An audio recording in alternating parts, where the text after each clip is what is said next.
Hey guys, today I'm going to be showing you my new slingshot with a fixed blade knife on the bottom. This slingshot was made from my new design called the TAOW hammer, which stands for the Art of Weapons. The knife has a solid sheath made from metal and black plastic, which is going to protect me when I shoot the slingshot. Here you can see the slingshot compared to my last TAOW hammer slingshot, and I've got a full tutorial in this slingshot as well if you want to check it out. You can see that the two designs are pretty similar and the slingshot sides are pretty much exactly the same, but then the one with the knife has the big knife coming out the bottom obviously. I tried to incorporate the knife into the handle as seamlessly as possible, and I think that I did an okay job of it, and it is still really easy to use as just a normal knife. Here you can see the newer design compared with my last knife slingshot design, and as you can see there's a massive improvement. On the last slingshot it had a small sheath which was incorporated into the handle, and magnets held a small neck knife in place. This was a problem because the knife size was limited to the handle size. On this new design you can make the knife as large as you like. You could even make it all the way up to a large sword and make it a sling sword, but I've just got a small knife which is really good for whittling sticks.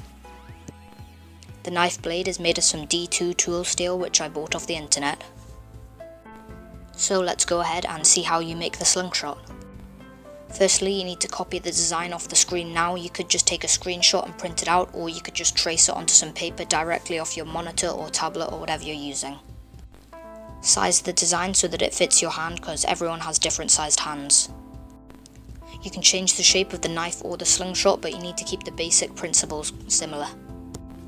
I then traced the outline of the slingshot side onto some 4mm thick aluminium. Since this design has a very thin fork area, you really need to make it out of a metal core substance or something which is very strong. If you're using metal, I recommend aluminium since it is very easy to work with and much easier to cut out than something like steel. Here I'm just cutting it out using my hacksaw and some files to shape it down to the more precise shape. It takes a very long time with hand tools, but I prefer to use them for tutorials like this since it shows that you can do it without having to buy expensive power tools. You could alternatively use a jigsaw or a bandsaw or something else like that. Once the slingshot design is cut out, it's pretty precise to the exact design which I wanted, and it's also almost completely symmetrical. The next step is to start work on the knife. You need to cut out the design of the knife and then trace it onto some steel which you're going to use. There are a lot of different choices which you could use for steel, and I'm using some D2 knife making steel, but you should probably use some high carbon steel if you're going to be using the knife for anything like carving wood. Other examples of things that you can use is a tempered metal file or a saw blade or something like that. I'm again using my hacksaw to cut it out, and I would use an angle grinder, but I accidentally managed to break the blade the other day. Once it's been cut out, I'm going over to my belt grinder to shape it. If you're into making knives or slingshot projects, I'd really definitely recommend getting a sander like this because they're really useful and can speed up the process of making the slingshots or knives a lot. If you don't have that, you could also use an angle grinder with a grinding wheel, a bench grinder, or any other sort of grinder, and then if you don't even have that, you could just use a metal file, but it will probably take forever.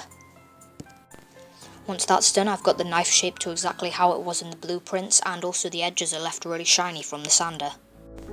Next, I need to cut a vertical slot right down the middle of the knife. It's very important that this slot is straight, and it's also going directly down the knife blade. I'm then going to widen it with a 4mm wide file, and then that's going to be exactly the same thickness as my 4mm aluminium. The slot isn't going all the way up to the edge of the knife blade because I'm going to also cut a little bit of a slot into the aluminium. Once that's done, it can be attached onto the frame which I cut out of the aluminium earlier. As you can see, they're on very solidly, and it's quite hard to pull them apart. If the gap is slightly too wide and the knife is rattling about, you can always hammer it closed with a hammer. Now I'm going to start grinding the bevel on the knife. Again, you could just use any assortment of grinders or whatever you want to use for this, but I'm just going to be using my bench sander again. I've just done a flat grinder, and this is what the knife looks like once I've ground both edges of the bevel. They meet in the middle to make a blade. Now I'm going to make some file working on the spine of the knife. I'm basically just going to mark every centimetre along the knife blade, and then every half centimetre along the knife blade, then every other centimetre I'm just going to cut a circular groove in with my rat tail file. Once it's done, it creates a really nice edge effect on the knife. Now, using a worn out sanding drum on my drill, I'm just going to polish up the edge of the knife so that it's a little bit more shiny. Once that's done, the knife is polished up to what I'd like it to be before heat treating. Now it's time to heat treat the knife. These are all of the things which you're going to need for the heat treatment process.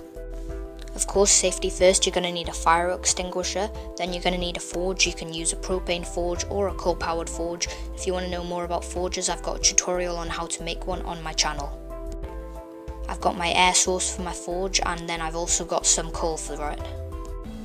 Got some fireproof gloves and the two knives which I want to heat treat, and one of them is the knife which I'm making for my slingshot.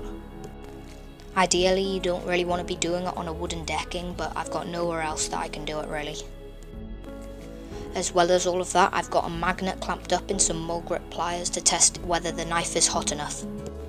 So the way that I'm going to heat harden the knife is I'm going to heat it up until it glows yellow and that it's non-magnetic, and that's when I know it's hot enough, and then I'm going to dip it into the motor oil which I have in this PVC pipe.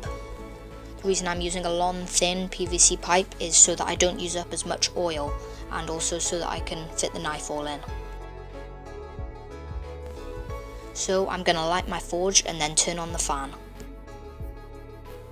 Instantly the fire gets really hot and a lot of heat's coming off it. Once I think the fire's got hot enough, I can place the knife in the forge upside down with the blade facing upwards. After about 30 seconds of being buried in the coals with full heat, the knife starts to glow.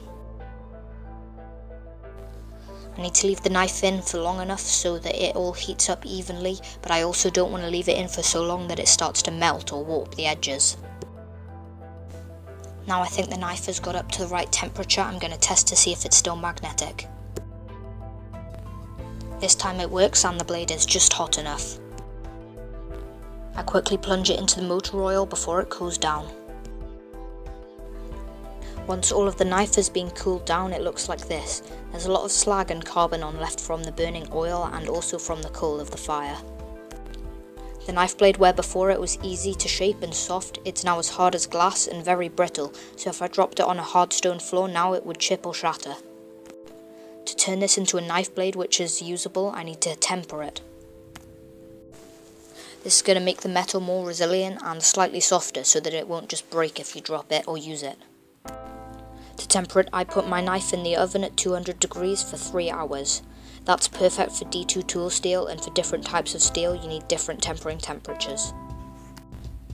Usually though, something like that will probably work. Once the knife is put over the slingshot frame like this, it's very strong and it only moves a tiny bit, but to make it even more solid I'm just going to put it against the vise and tap some of the edges together like this. Once that's done, the knife blade is on really solidly and I would barely be able to pull it off without using pliers. I'm now going to polish off all of the oxide and slag created by the heat treating process.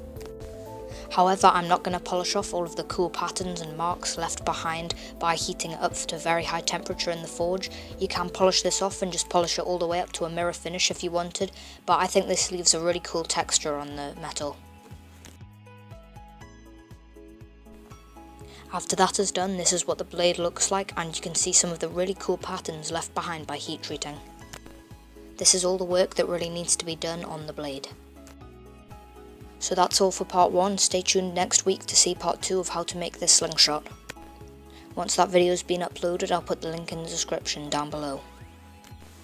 Thanks for watching. I put a lot of time and effort into this video, and if you did enjoy it, please hit the like button down below and subscribe for more cool videos.